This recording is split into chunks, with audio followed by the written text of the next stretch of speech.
पहले इस रील को देखो, फिर देखेंगे कि ऐसे वीडियो कैसे बनाते हैं।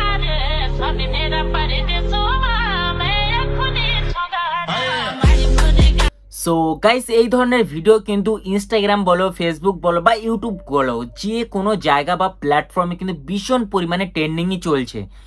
সো যে কিন্তু এই ভিডিওটা বানিয়ে রিলস করে ছাড়ছে বা শর্ট ভিডিও করে ইউটিউবে ছাড়ছে বা ফেসবুকে ছাড়ছে, তাদের কিন্তু 100K বা মিলিয়ন বা লাখ লাখ কিন্তু তাদেরকে এই ভিডিওতে ভিউজ আসছে। তুমিও কিন্তু খুব সহজে এই ভিডিওগুলো কিন্তু তৈরি করতে পারবে। সো কিভাবে করবে, চলো বেশি বকবক না করে দেখিয়ে দিই। এর জন্য তোমাদেরকে প্লে স্টোর ওপেন করতে হবে। আমি এখানে অলরেডি প্লে স্টোর ওপেন করে নিচ্ছি। প্লে স্টোর ওপেন করার পরে সার্চ অপশনে যাবে, উপরে লিখবে যে ইনস্টাগ্রাম এডিটিং।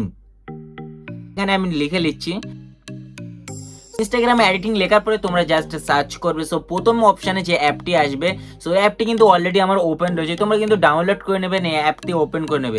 সো আমি এখানে অ্যাপটি ওপেন করে নিচ্ছি। সিম্পল এবার অ্যাপটি ওপেন করার পরে নিচে প্লাস অপশানে একবার জাস্ট ক্লিক করবে এবং তোমার ক্যামেরা বা গ্যালারি থেকে যে কোনো একটা ভিডিও কিন্তু তুমি সিলেক্ট করে নেবে।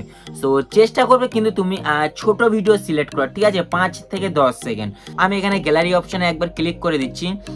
এখান থেকে আমি একটা ভিডিও সিলেক্ট করে নিচ্ছি, 1 মিনিট। তো আমি এই ভিডিওটা এখান থেকে সিলেক্ট করে নিচ্ছি, একটা ক্রিকেট খেলার ভিডিও। তো তোমরা চাইলে তোমাদের নিজের ভিডিও বা তোমাদের গ্রামের ভিডিও, যে কোনো ভিডিও কিন্তু সিলেক্ট করে তোমরা নিতে পারবে। করার পর সিম্পলি তোমরা ভিডিওর উপরে একবার টাচ করবে এবং নিচেই রিস্টাইল অপশান আছে, এখানে একবার জাস্ট তোমরা ক্লিক করবে। ক্লিক করার পরে এখানে কিন্তু একটুখানি লোডিং নেবে। লোডিং নেওয়ার পরে তোমরা জাস্ট স্ক্রল করবে আর একটু নিচে আসবে, সে এস নাও অপশানে তোমরা জাস্ট একবার ক্লিক করবে। যে আইস অপশানটা তোমরা দেখতে পাচ্ছেন, এস নাও অপশানে একবার জাস্ট তোমরা ক্লিক করবে এই ফিল্টারটার উপরে। নিচেই রিস্টার্ট অপশানে একবার ক্লিক করবে। তোমরা এখানে 2 থেকে 3 মিনিট ওয়েট করবে। এটা কিন্তু অটোমেটিকভাবে, এটা একটা এআই জেনারেট, অটোমেটিকভাবে তোমার ভিডিওতে কিন্তু অ্যাপ্লাই হয়ে যাবে এই ইফেক্টটা। আর এইরকম ভিডিও তুমি কিন্তু খুব সহজে 2 মিনিটে রেডি করে নিতে পারবে। ভিডিও দেখে যদি ভালো লাগে একটা লাইক আর সাবস্ক্রাইব কিন্তু করে দিও।